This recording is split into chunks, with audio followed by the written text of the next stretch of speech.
Next question है what is menstruation. Example लीजिए कि मेंस्ट्रुएशन क्या होता है। तो पहली चीज तो कि ये जो मेंस्ट्रुएशन है ये सिर्फ और सिर्फ किसमें होता है, गर्ल्स में होता है, या फिर हम ये भी कह सकते हैं कि फीमेल में होता है। ठीक है ना, जो गर्ल्स कहना तो ज्यादा सही नहीं रहेगा, क्या सही रहेगा, ज्यादा फीमेल सही रहेगा। तो हम क्या कह सकते हैं कि जो मेंस्ट्रुएशन है वो किसमें होता है, फीमेल में होता है। ठीक है, अब बात आती है ये मेंस्ट्रुएशन होता क्या है। तो देखो जब फीमेल में, जब वो एडोलसेंस की एज पर होती है, कब होती है, जब उनमें एडोलसेंस स्टार्ट हो रही होती है, मतलब 11 साल की जब कोई भी लड़की हो जाती है, 10 साल भी कह सकते हैं, 11 साल भी कह सकते हैं, या अप्रोक्स 12 साल भी कह सकते हैं।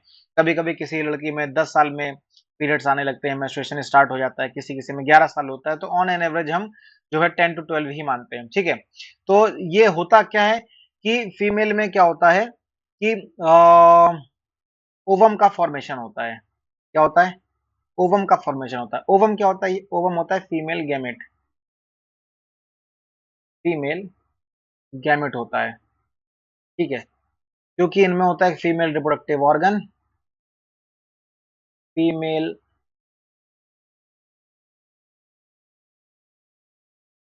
रिप्रोडक्टिव ऑर्गन, और इस फीमेल रिप्रोडक्टिव ऑर्गन को क्या कहते हैं, आपको सभी को पता होगा, ओवरी।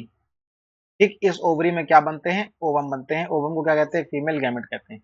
ठीक है ना, अभी हमको फिर से बताते हैं, एक बार पूरा रिवाइज कराते हैं, पहले समझो कि फीमेल हो या मेल हो, ठीक है ना, सब में क्या होते हैं, रिप्रोडक्टिव ऑर्गन होते हैं। जो हम यहाँ बात कर रहे हैं मेंस्ट्रुएशन की, और मेंस्ट्रुएशन किसमें होते हैं, सिर्फ और सिर्फ फीमेल में होते हैं। इसलिए हम यहाँ बात सिर्फ और सिर्फ किसकी करेंगे, फीमेल की करेंगे, कि फीमेल में जो रिप्रोडक्टिव ऑर्गन है उसको क्या कहते हैं, ओवरी कहते हैं। और इस ओवरी से क्या बनता है, ओवम। और ओवम क्या है, ओवम इज फीमेल गैमेट। ठीक है ना, वहीं अगर आप बात करोगे मेल गैमेट की, पहले बात कर लेते हैं मेल रिप्रोडक्टिव ऑर्गन की बात कर लेते हैं, क्योंकि इसको भी करना जरूरी है। So when we will talk about male reproductive organ, तो इट इज टेस्टिस। ठीक, और टेस्टिस से निकलते हैं male gamete, that is called sperm.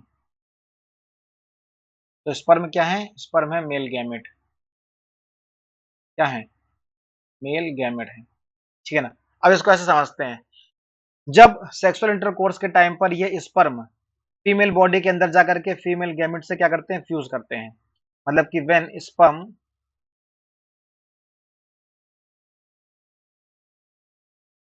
जब ये स्पर्म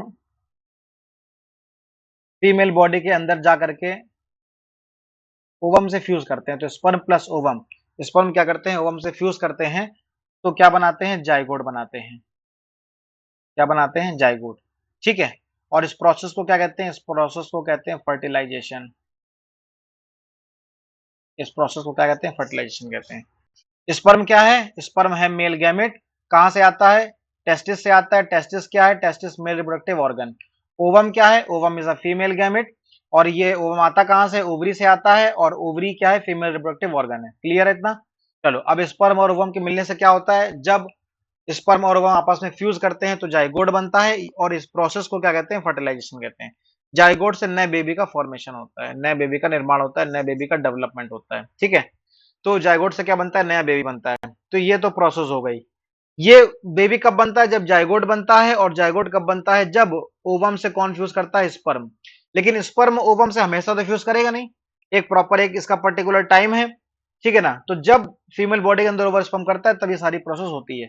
लेकिन अगर ओवम, अगर ये स्पर्म ओवम के अंदर फ्यूज कर ही नहीं रहा है, अगर स्पर्म ओवम से नहीं मिल रहा है, तब क्या होगा, अगर स्पर्म ओवम से नहीं मिलेगा, तो ये जो ओवम है, ये जो ओवम है जो किसके अंदर होता है, जो फीमेल रिप्रोडक्टिव ऑर्गन है जिसको ओविडक्ट कहते हैं, ओवरी से निकलता है। तो ओवरी से निकल करके ये ओवम कहां जाता है, ओविडक्ट में जाता है।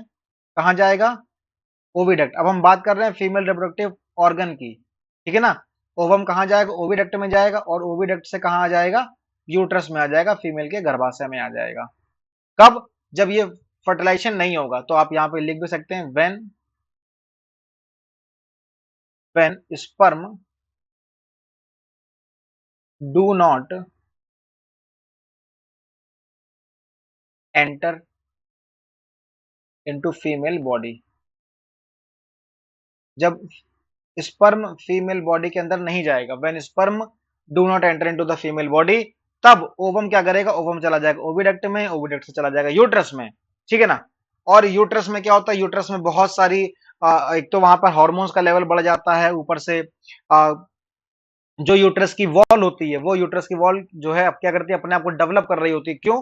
क्योंकि यूट्रस को तो ये पता है ना कि जायगोट आने वाला है, तो जायगोट आएगा तो जायगोट से बेबी बनेगा, तो उसके लिए यूट्रस क्या कर रहा होता है, प्रिपरेशन कर रहा होता है, ठीक है। उसको तो नहीं पता ना कि स्पर्म नहीं गया है और ओवम से जायगोट नहीं बना है, तो यूट्रस अपना काम करता है। लेकिन जब स्पर्म गया नहीं तो ओवम फर्टिलाइज हुआ नहीं, और फर्टिलाइज नहीं हुआ तो ओवम चला गया ओविडक्ट में, और फिर कहां चला गया, यूट्रस में। जाना किसको चाहिए था, जाइगोट को। पहुंच कौन गया, ओवम। तो अब यूट्रस में जो भी यूट्रस की वॉल में जो चेंजमेंट हुए हैं, ठीक है ना, वहां पर क्या है, ब्लड वेसल्स वहां पर बहुत सारी इकट्ठा हो गई थी, हार्मोन्स का लेवल बढ़ गया था, ठीक है। तो वो सारा ही क्या करेगा, वो जो लाइनिंग है, जो वॉल है, the lining of uterus, uterus में जो लाइनिंग थी वो क्या हो जाएगी, टूट जाएंगी। अब वो लाइनिंग किसकी बनी थी, ब्लड वेसल्स की बनी थी, ठीक है। जब ओवम यूट्रस में जाएगा तो यूट्रस की जो वॉल है, उसकी जो थिकनिंग है, जो उसकी लाइनिंग है, जो कि ब्लड वेसल्स की बनी होती है, वो टूट जाएगी। क्या हो जाएगा, ब्रेकडाउन हो जाएगा उसका, और उसके ब्रेकडाउन होने से क्या होगा, ब्लड वेजाइना के थ्रू, ब्लड वेजाइना के थ्रू क्या होगा, फीमेल बॉडी से बाहर निकलेगा, जिस प्रोसेस को हम क्या कहते हैं, मेंस्ट्रुएशन कहते हैं। क्लियर है इतना? फिर से एक बार समझते हैं, एक बार फिर से समझते हैं, इंपॉर्टेंट है और समझना जरूरी है, तो एक बार इसको फिर से समझते हैं। बात हो रही है मेंस्ट्रुएशन की, तो मेंस्ट्रुएशन को हम लोग ऐसे समझते हैं, पहले तो हम लोग समझेंगे फीमेल रिप्रोडक्टिव ऑर्गन के बारे में। फीमेल रिप्रोडक्टिव ऑर्गन क्या होता है बेटा, ओवरी, ओवरी से क्या बनता है, ओवम, तो ओवम क्या हो गया, फीमेल गैमेट। क्लियर है? Same as male reproductive organ होता है टेस्टिस, टेस्टिस से निकलते हैं स्पर्म, और स्पर्म होते क्या है, स्पर्म को कहते हैं मेल गैमेट।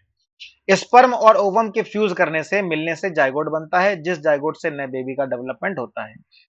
जब स्पर्म और ओवम के मिलने से जाइगोट बनता है तो इस प्रोसेस को फर्टिलाइजेशन कहते हैं, ठीक। और ये जो जाइगोट है ये कहां चला जाएगा, ये जाता है यूट्रस में, और यूट्रस में जाकर के बेबी का डेवलपमेंट करता है। लेकिन एक कंडीशन आती है कब, या मोस्टली जो कंडीशन रहती है कि स्पर्म जब फीमेल बॉडी के अंदर एंटर नहीं करता है, जब स्पर्म फीमेल बॉडी के अंदर एंटर नहीं करेगा तो वो ओवम से फ्यूज नहीं करेगा। इस कंडीशन में ओवम ओविडक्ट में जाएगा, ठीक है, ओविडक्ट से यूट्रस में जाएगा, और यूट्रस में जब जाएगा तो यूट्रस की जो वॉल है, तो वहां पर जो लाइनिंग है वो किसकी बनी होती है, ब्लड वेसल्स की बनी होती है। ये ब्लड वेसल्स ब्रेकडाउन हो जाएंगी, टूट जाएंगी, और ब्लड वेसल्स के ब्रेकडाउन होने से जो ब्लड है वो वेजाइना के थ्रू फीमेल बॉडी के बाहर निकलता है, और जब ब्लड वेजाइना के थ्रू फीमेल बॉडी के बाहर निकलता है तो इसी प्रोसेस को क्या कहते हैं, मेंस्ट्रुएशन कहते हैं, ठीक है ना। जो मेंस्ट्रुएशन का टाइम पीरियड है वो कितना होता है, 28 दिन का होता है। The time period of menstruation is 28 days. तो ये 28 डेज की 28 दिन की साइकिल होती है, ठीक है ना, जो चलती है, और इससे प्रोसेस किसमें होती है, फीमेल में ये प्रोसेस होती है। आई होप आपको सारे पॉइंट क्लियर यहाँ पर हो गए होंगे।